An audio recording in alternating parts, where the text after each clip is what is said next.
His breath was already on my neck before I could speak. One hand rested lightly on my shoulder as if steadying me. The other gently guided me back like he'd done it before. I bit my lip. I didn't nod. I didn't move, but I didn't say no, and they took that as a yes. Before the story begins, just take a second to press like and subscribe. It really helps me a lot. I heard the door creak open behind me. I didn't turn my head. I didn't speak. I just remained still, heart thudding, uncertain what was coming next. Then I felt someone lean in close and whisper, "Happy birthday." But it wasn't his voice. The blindfold was soft, cool against my skin, just snug enough to dim the hallway light. I sat carefully on the edge of the couch, hands resting in my lap, listening. The room was quiet, too quiet to make sense of what was happening behind me. I hadn't asked what time it was. I didn't want to know. I just focused on steady breathing, grounding myself in the quiet.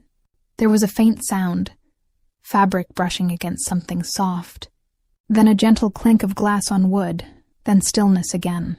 I could feel he hadn't left, not by sound or touch, but by the way the space held its breath. But it wasn't his movement that caught my attention. It was the floorboard. A single creak near the doorway. Slow, deliberate, then another. Not him. Someone else kept still, barely breathing. The blindfold pressed gently to my face. Behind me I heard his voice calm, deliberate. "He's here." That was all. No one moved. Then the floor creaked again, closer now. Right behind me. "Don't take off the blindfold," he said quietly, and stepped aside. The floorboard groaned again, a pace nearer. I didn't stir, but I felt the shift. The room changed as if the air was waiting. There was someone else now. I couldn't see him, but I knew it wasn't my partner. He didn't speak at first.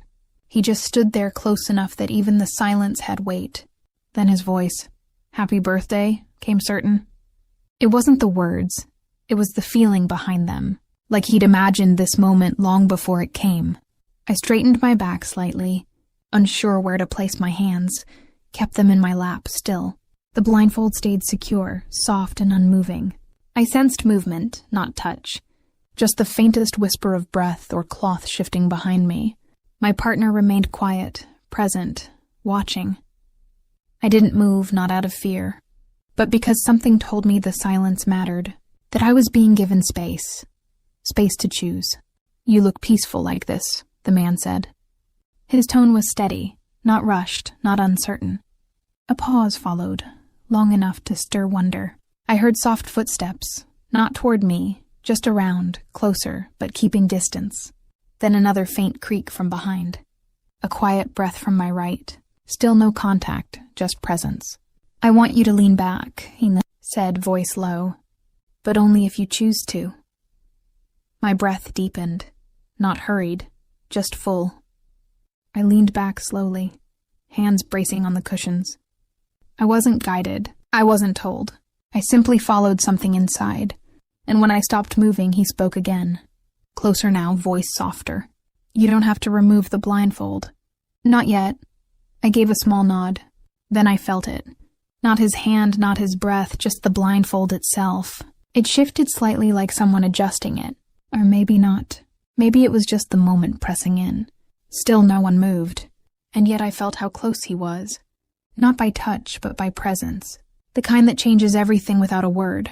My hands stayed folded, unsure, but not afraid. Then I heard him breathe, steady, calm. I waited for words, but what came was motion. Not toward me, around me. Like someone deciding how close they could come. "You don't need to see yet," he murmured. "But I want you to know you're not alone." Something inside me turned. I didn't ask who he was. I didn't demand explanation. I just lowered myself fully, arms easing me back until my shoulders met the cushions. It wasn't show. It wasn't habit. It was choice. I let the silence stretch. I didn't reach for anyone, just breathe deeper. Then his voice stayed with me. I nodded, the blindfold still in place. "I was told you're strongest in stillness," he said. "That when you stop trying, everything begins." I let out a breath. Not from nerves, from knowing he was right. No hands on me, no breath, just nearness. Then the faintest rustle, fabric moving, and I felt the couch shift slightly, just enough to know he was close. The blindfold loosened slightly. I didn't resist. I didn't help. I let it slide away on its own. Light came back slowly, gentle. I blinked, adjusting, and saw him. Not smiling, not anxious, just calm, a steady posture open. A man who hadn't rushed to get here. I felt something lift in me. Not quite a smile, just acknowledgement. My partner was there sitting nearby, silent, watching, not interfering. One of them spoke. I didn't know which. She's steady, and I didn't need to speak. I just stayed ready. His expression met mine again, this time with nothing but tenderness. His hand lifted only to settle respectfully near mine, close but not touching, and I felt the full warmth of his presence settle around me. My breath softened without thought. My fingers relaxed gently, settling in my lap as calm moved through me. I looked at him like I'd waited years for a moment of clarity. He shifted slightly beside me, quieter, gentler, thoughtful. His hands rested in his own lap, steady, intentional. He spoke to me softly, words meant only for reassurance. My shoulders eased. My chest lifted with a deep breath. Every word felt warm and grounding. He slowed, letting his voice drift along the quiet space between us, letting the comfort settle before speaking again. I felt myself lean in a little, almost without noticing. His voice moved lower, drifting through the space like a soft echo of trust. Then one gentle look from him invited me to open up, to let myself be seen. He waited for a moment, then continued, steady and patient.